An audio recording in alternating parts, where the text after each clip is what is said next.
Jadi saya bukan ingin membela Harry Pras. Harry Pras, saya juga punya banyak ketidaksetujuan dengan Harry Pras. Apalagi ketika beliau menjelek-jelekan orang yang berbeda. Saya adalah orang yang ingin mempersatukan orang yang berbeda, dan beliau justru ingin memancing kebencian. Jadi di situ titik perbedaan saya dengan Harry Pras. Tapi dalam hal perlakuan terhadap teks Al-Quran yang menggambarkan tentang Tuhan, saya lebih setuju dengan argumen Harry Pras. Nanti kita buka kitabnya, ternyata Al-Ghazali pun juga sejalan dengan Harry Pras. Nanti kita akan buka kitabnya langsung. Di sana ternyata takwil, ya, menakwilkan ayat Quran itu dianggap oleh Al-Ghazali tidak boleh, ya, karena orang yang merasa tahu dengan detail arti dari ayat-ayat Allah itu dianggap sebagai kebohongan oleh Al-Ghazali. Nanti kita buka kitabnya, ya. Fa'in idda'a al-ma'rifah, kalau ada yang mengaku tahu takwilnya dan mau menakwilkannya, faqad kadzdzaba, ya, tahu maknanya dan mau menakwilkannya, maka dia dusta. Assalamualaikum warahmatullahi wabarakatuh.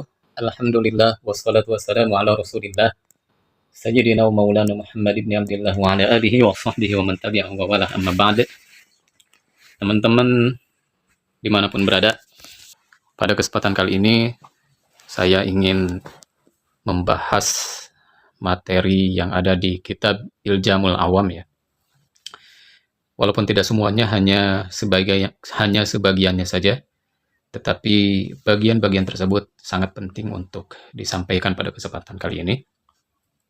Karena baru-baru ini terdapat sebuah video yang menurut saya isinya merupakan sebuah penyesatan opini, ya. Di mana di video tersebut disebutkan bahwa Al-Imam Al-Ghazali itu taubat dari ilmu kalam. Itu yang pertama. Yang kedua, Al-Ghazali melarang manusia untuk mempelajari ilmu kalam. Kemudian yang ketiga, pernyataan Imam Al-Ghazali di dalam kitab Iljamul Awam ini mendukung apa yang disampaikan oleh Harry Pras. Padahal sama sekali jauh panggang dari api, ya. Harry Pras ini memang dia bertafwid, ya, tapi tafwidnya itu tafwid kaifiyah, setelah dia menetapkan makna lahir. Nah, adapun Al-Ghazali tafwidnya bukan tafwid seperti itu, tapi tafwid makna, yaitu beliau menolak makna secara lahir, kemudian pemaknaannya itu diserahkan kepada Allah Subhanahu wa taala, karena Allah lah yang maha tahu mana makna yang layak untuk Allah Subhanahu wa taala. Nah, itulah salah satu isi yang Al-Ghazali sampaikan di dalam kitab Iljamul Awam ini, yang mana metode tersebut menurut Al-Ghazali cocok digunakan untuk orang-orang awam. Bahkan sebenarnya bukan hanya oleh orang awam saja yang menggunakan metode tafwid tersebut. Ya, orang-orang salaf terdahulu yang mana mereka pintar-pintar juga, mereka kebanyakan menggunakan metode tafwid, yaitu tafwidul ma'na. Walaupun sebagainya juga ada yang menggunakan takwil. Namun menurut Al-Ghazali, sekali lagi, metode tafwidul ma'na adalah metode yang cocok untuk memahami ayat-ayat sifat, khususnya untuk orang awam. Baik, kita buka kitabnya. Di sini ada Iljamul Awam an Ilmil Kalam. Artinya menjauhkan orang awam dari ilmu kalam. Di sini udah kelihatan banget judulnya. Yang dijauhkan itu adalah orang awam, bukan manusia secara keseluruhan. Adapun ar-rasikhuna fil ilmi, orang-orang yang mendalam ilmunya, mereka tidak dijauhkan dari ilmu kalam. Latar belakang penulisan kitab Iljamul Awam ini disampaikan oleh Al-Ghazali di dalam mukadimah ini, ya. Sebelumnya ada orang yang bertanya kepada Al-Ghazali bagaimana cara menjelaskan ayat-ayat sifat, ya, khususnya kepada orang awam.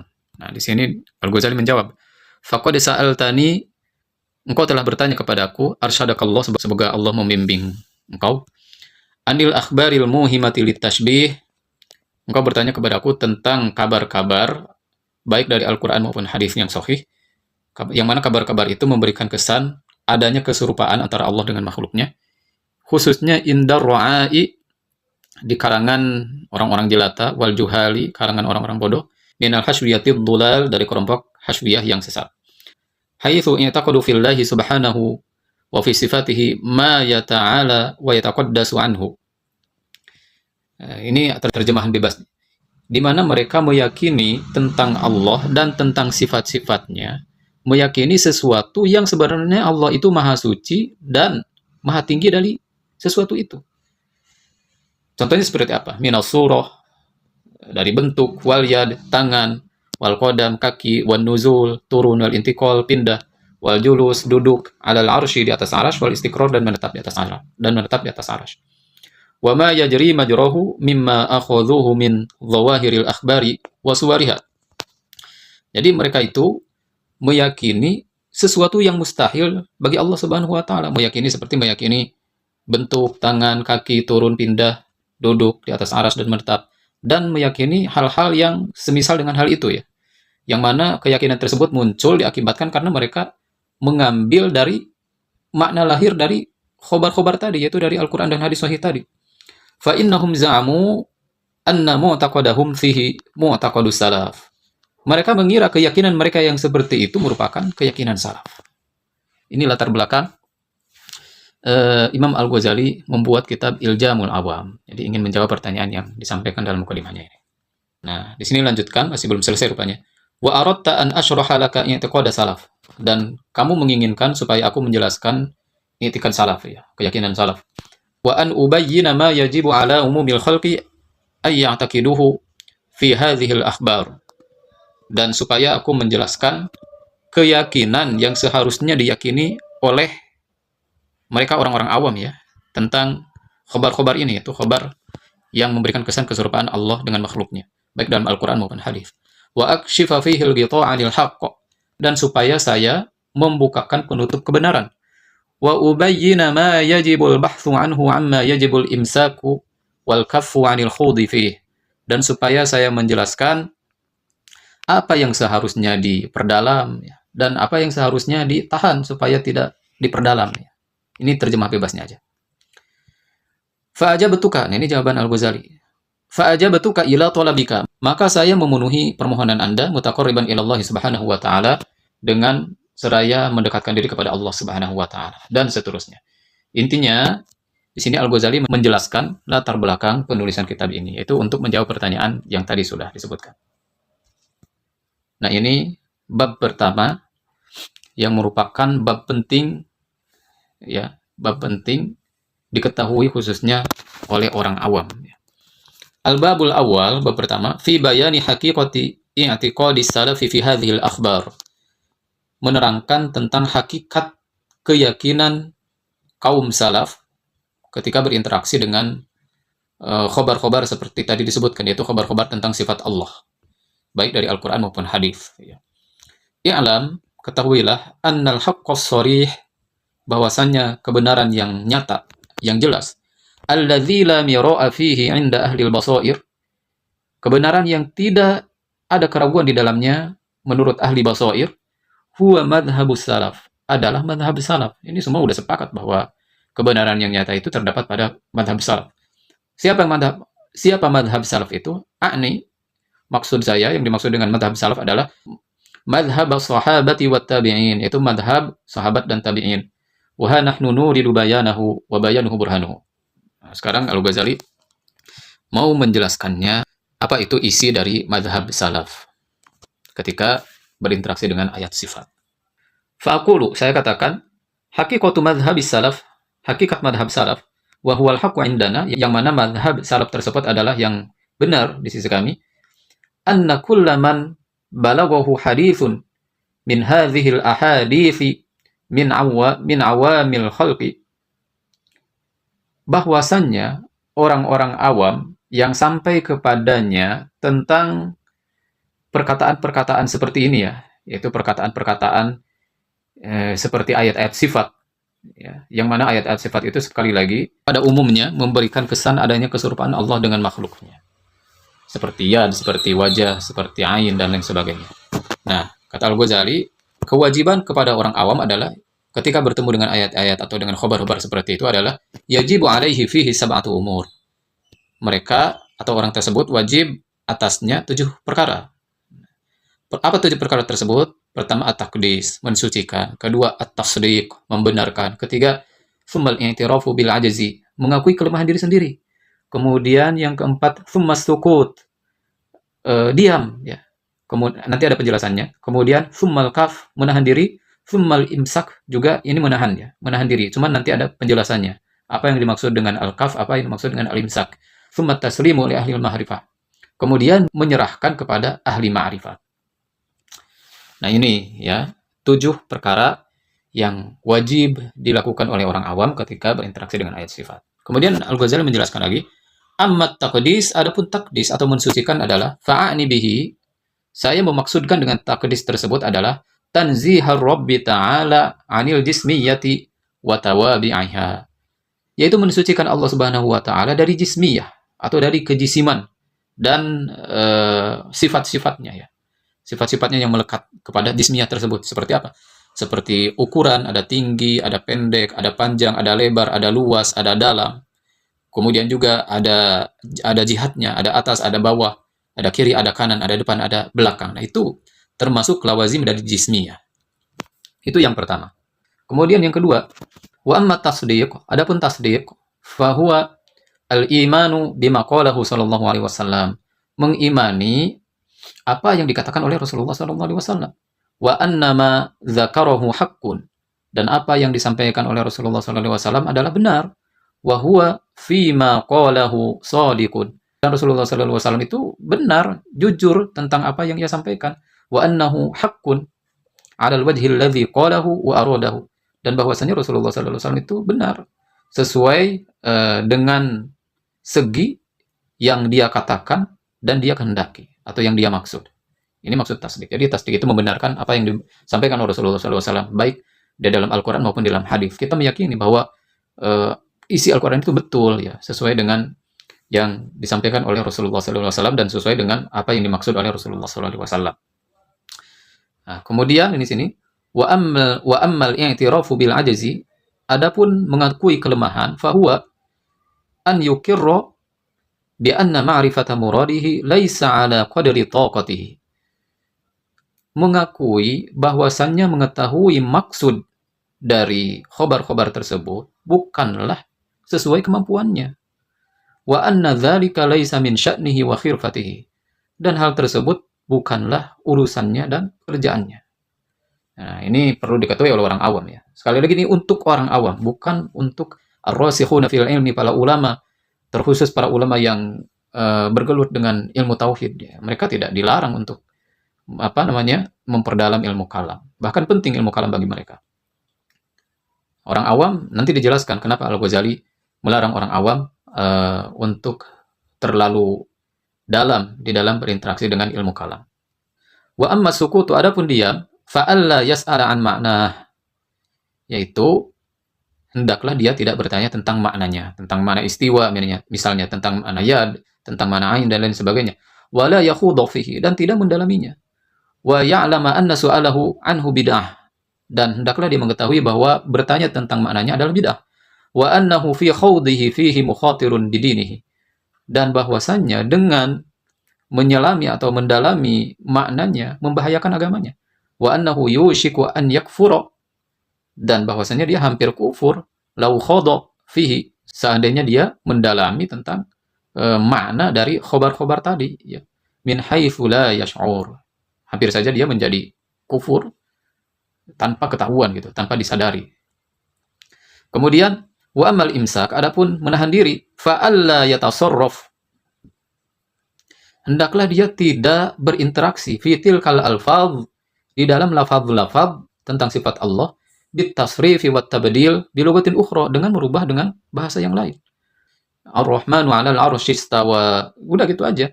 Bahkan dirubah susunannya saja itu menurut Al-Ghazali tidak boleh. Misalnya Allahu mustawin 'alal 'arsy, itu tidak boleh. Ya. Jadi dari fi'il madi menjadi isim fa'il, itu tidak boleh. Wa ziyadatu fihi wa nuqsanu minhu, ya tidak boleh juga menambahnya, menguranginya. Wal jam'u wa tafriq, mengumpulkan, memisahkan. Bal la yantiqu illa bidzalikal lafzi wa 'ala dzalikal wajhi, bahkan dia tidak boleh berkata kecuali dengan lafaz tersebut ya.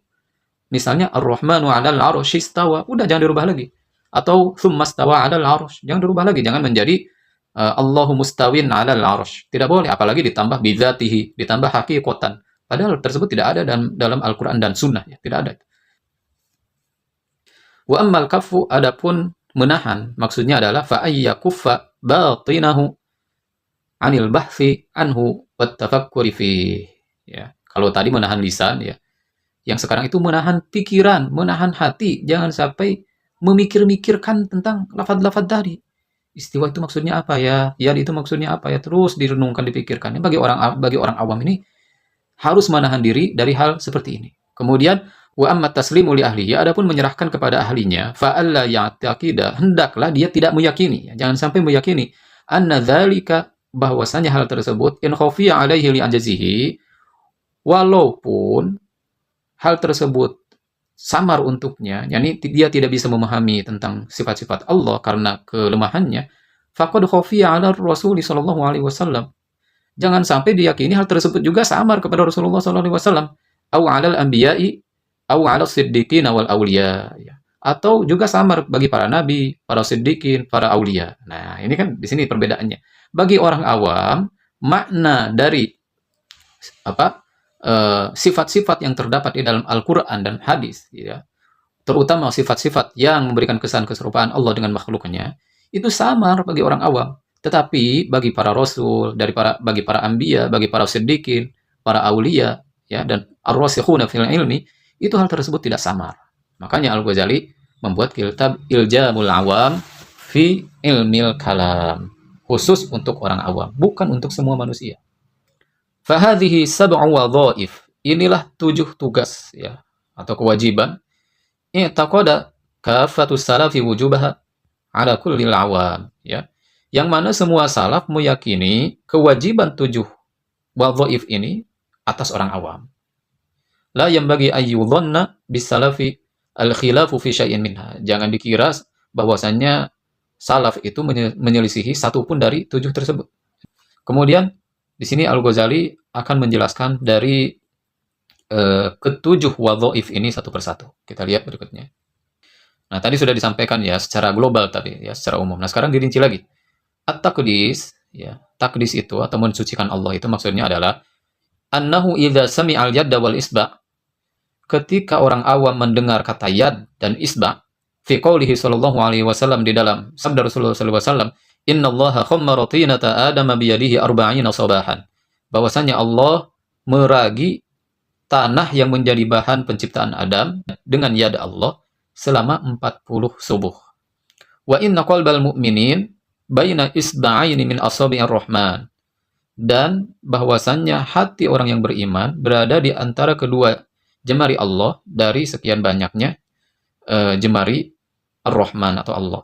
Nah, apa yang harus dilakukan? Fayam bagi an ya'lama, maka sepatutnya dia mengetahui annal yada tutlaqu li ma'nayain, bahwasanya kata yad di dalam bahasa Arab itu digunakan untuk 2 makna, bukan hanya 1 makna saja.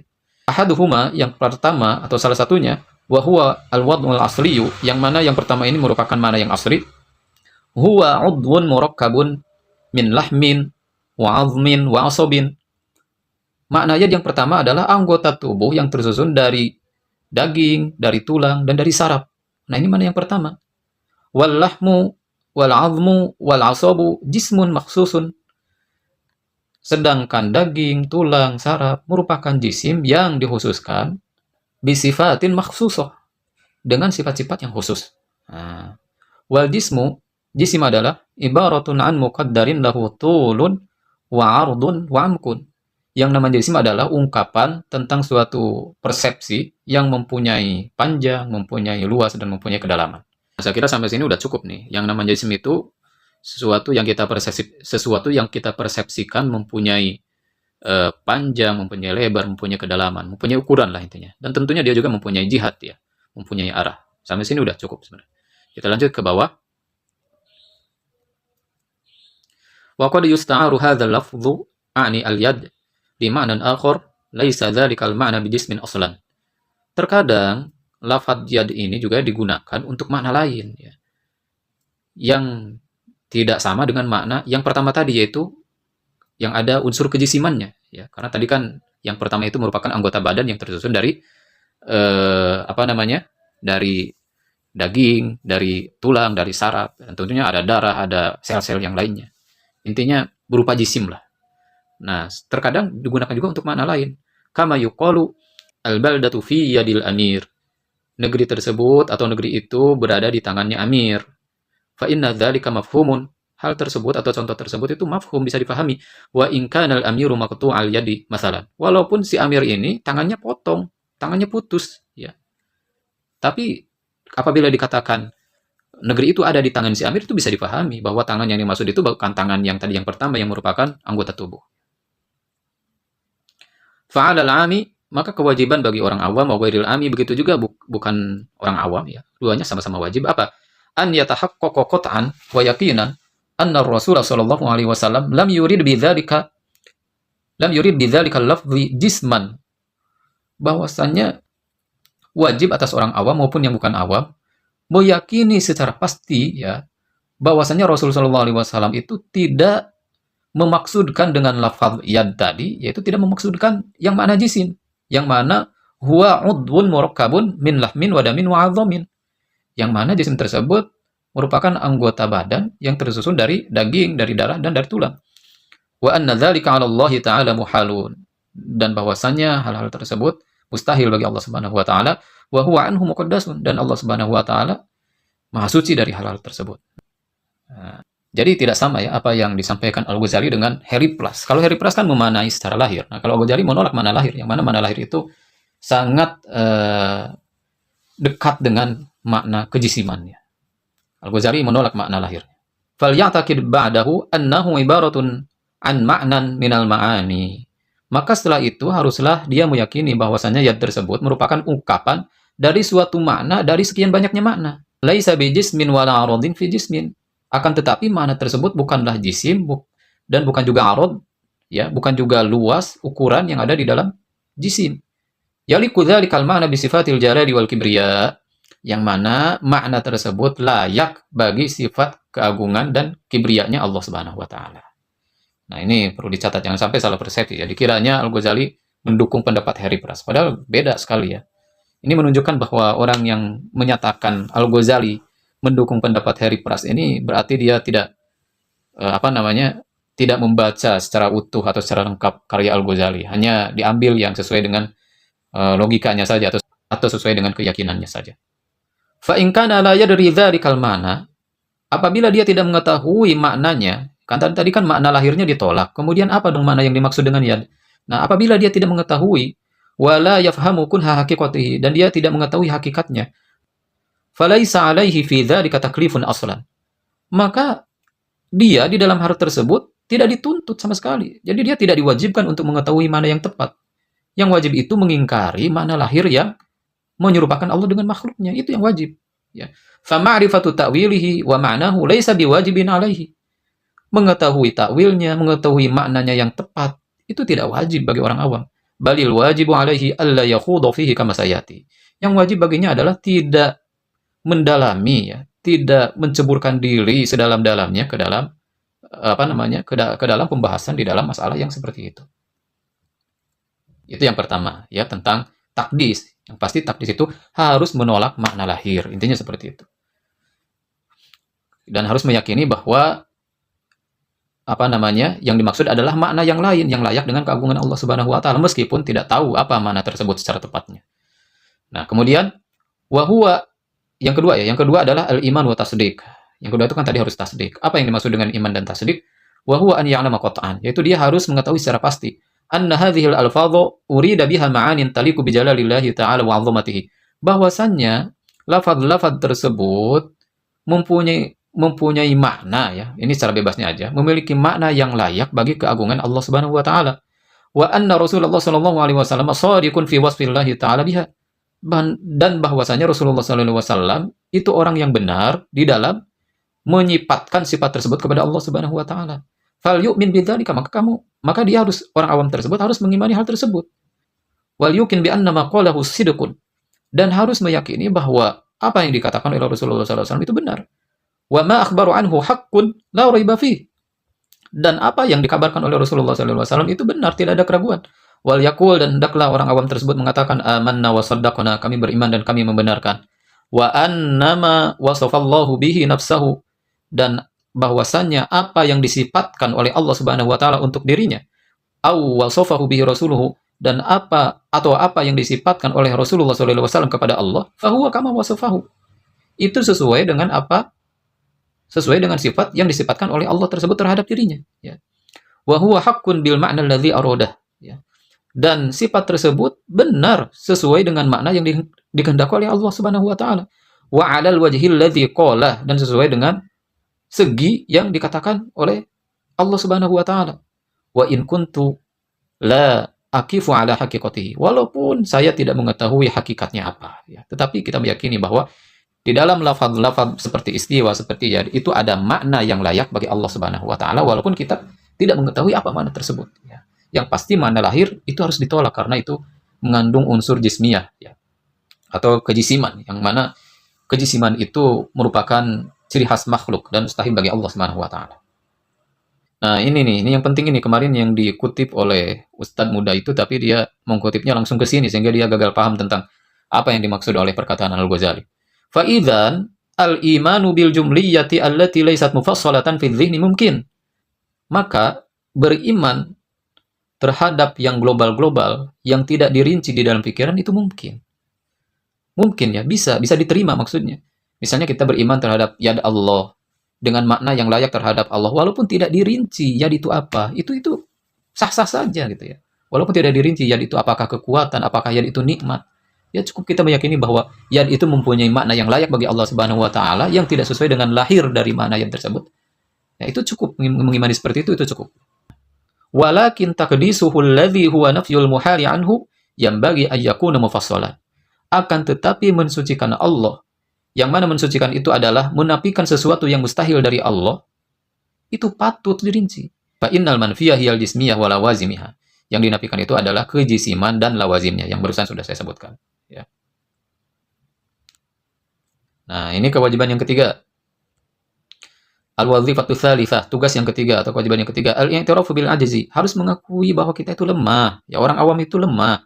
Jangankan memahami agama, orang-orang awam ini ya. Kalau sakit aja harus pergi ke dokter, ya. Padahal sama-sama manusia, kita dengan dokter sama dengan manusia. Tapi kalau kita bukan ahlinya, kita sakit pergi ke dokter. Kendaraan rusak pergi ke bengkel, ya. Ada rumah bocor, panggil tukang. Karena kita bukan ahlinya. Nah, kita harus mengakui kelemahan diri. Wa yajibu ala kulli man la yakifu ala kunhi hadhihi al-ma'ani wa haqiqatiha wa lam ya'rif ta'wilaha wal ma'na al-murada biha an yukirra bil ajzi. Dan wajib bagi setiap orang yang tidak mengetahui hakikat makna-makna dari lafaz-lafaz tersebut dan tidak mengetahui takwilnya dan makna yang dimaksud dari lafaz-lafaz tersebut, hendaklah dia mengakui tentang kelemahan diri. Fa inna sidqa wajibun. Ya, jujur itu wajib. Wa huwa an darkihi ajizun. Dan memang orang awam itu tidak mampu untuk mengetahui dari makna yang dimaksud dari lafaz-lafaz tersebut. Nah, ini yang disalahpahami oleh video tadi ya, oleh video yang viral itu. Fa in da'a al-ma'rifah, maka apabila orang awam tersebut mengakui bahwa dia itu mengetahui dari takwilnya, dari makna hakikatnya, faqad kadzdzaba, maka dia itu telah berdusta. Nah, ini yang dikatakan berdusta, yang dicela di sini oleh Al-Ghazali adalah orang awam ya. Jika orang awam ini mengakui dia tahu, maka dia berdusta, ya. Berbeda dengan orang ar-rasikhuna fil ilmi, mereka itu tidak dilarang untuk mentakwilkan karena mereka punya hujjah, ya. Wa hadza ma'na qauli Malik radhiyallahu taala anhu, ini sesuai dengan makna ucapan Imam Malik radhiyallahu taala anhu, al-kaifiyatu majhulah, kafiyah itu majhulah. Yakni tafsilul murad bihi ghairu ma'lum, yaitu perincian yang dimaksud dengannya itu tidak maklum, tidak diketahui. Ini kewajiban yang keempat. Al-wazifatu rabi'ah. Kewajiban yang keempat atau tugas yang keempat adalah as-sukutu 'anis su'al. Diam dari mempertanyakan. Jangan bertanya-tanya. Wa dzalika wajibun 'alal 'awam. Yang seperti itu wajib bagi orang awam. Li'annahu bisu'al muta'aridun lima la yutiquhu. Karena dia dengan mempertanyakan itu, dia sedang menyodorkan dirinya kepada sesuatu yang dia tidak mampu. Wa khaidun fima laisa huwa ahlan lahu. Dan dia sedang menyelami sesuatu yang bukan keahliannya. Jadi jangan bertanya-tanya. Ya, begitupun sebagai orang yang paham itu sebenarnya dilarang untuk menjelaskan terlalu rinci kepada orang awam ya. Kalau kita paham tentang takwilnya ayat sifat itu sebenarnya dilarang merincikan kepada orang awam. Di sini Al-Ghazali di sini menjelaskan ya. Walidzalika aqul, oleh karena itu saya katakan yahrumu 'alal wa'adhi 'ala ru'usil manabiri, haram bagi para penceramah di atas mimbar al-jawabu an hadhil asulah, menjawab tentang pertanyaan-pertanyaan tadi, ya, bil khawdi fi ta'wil wa tafsil, dengan cara panjang lebar di dalam mentakwilkan dan menjelaskan, ya. balil wajibu alaihim al-iktisar. Harusnya mereka itu meringkas ala ma dzakarnahu wa dzakarahu salaf, sesuai dengan apa yang sudah dijelaskan oleh Al-Ghazali dan sesuai yang sudah dijelaskan oleh salaf ya. Misalnya ketika membahas istiwa, ya udah jelaskan aja bahwa makna lahir dari istiwa itu bukan yang dimaksud. Istiwa itu mempunyai makna lain yang sesuai dengan keagungan Allah Subhanahu wa taala, meskipun kita tidak mengetahui apa makna tersebut, dan kita serahkan kepada Allah Subhanahu wa taala. Ini adalah tafwid makna ya, bukan tafwid kaifiyah.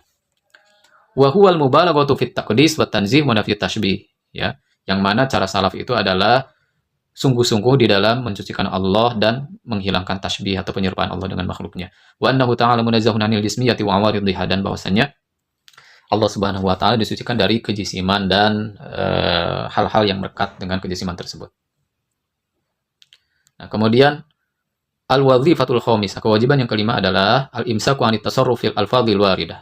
Menahan diri dari berinteraksi dengan lafaz-lafaz tentang sifat-sifat Allah seperti istiwa, yad, dan lain sebagainya. Wa yajibu 'ala umumil khalqi al-jumudu 'ala alfadhi hadhil akhbar ya. Kewajiban bagi orang awam itu adalah jumud ya. Jumud itu apa? Jangan banyak bergaul atau jangan berinteraksi dengan lafaz-lafaz dari teks-teks tentang sifat Allah Subhanahu wa taala tadi ya. Wal imsaku 'anit tasarrufi fiha min sittati aujuh, dan menahan diri untuk tidak berinteraksi dengan teks-teks sifat tersebut sehingga menjauhi keenam cara. Apa yang harus dijauhi itu? Di sini ada tafsir, ada ta'wil, ada tasrif, ada tafri', ada al-jam'u wa tafriq. Nah, di sini ini yang dilarang ya. Ini kalau dijelaskan satu persatu lama lagi. Yang pasti kita nggak boleh, yang pasti kita dilarang untuk berinteraksi dengan ayat sifat. Kemudian al-wazifatu tsalitsah, kewajiban yang keenam adalah fil kafi ba'dal imsak ya. Setelah tadi kita dilarang untuk berinteraksi secara lisan ya dengan ayat-ayat sifat, sekarang kita dilarang berinteraksi secara pikiran. Di sini disebutkan wa'ani bil kafi, dan saya maksudkan dengan al-kaf atau menahan diri di sini adalah kafal batini 'anit tafakkuri fi hadhil umur. Menahan pikiran untuk merenungkan masalah ini. Fadzalika wajibun alaihi. Hal tersebut wajib bagi orang awam, kama wajib alaihi imsakul lisan anis su'al wa tasarruf. Sebagaimana wajib bagi orang tersebut ya menahan lisan dari mempertanyakan dan berinteraksi dengan ayat sifat. Wa hadza athqalul wadhaifi wa ashadduha. Yang seperti ini merupakan tugas terberat dan tersulit ya bagi orang awam, yaitu menahan pikiran dari merenungkan misalnya istiwa atau yad dan sebagainya. Kenapa dianggap sebagai yang paling sulit? Karena yang namanya pikiran itu ya kadang aktif dengan sendirinya ya. Walaupun kita sedang tidur, kadang pikiran itu bisa kemana-mana ya, bisa aktif. Nah, kemudian yang terakhir, al-wazifatus sabi'ah, tugas yang ketujuh adalah at-taslimu li ahli al-ma'rifah, menyerahkan kepada ahli ma'rifah.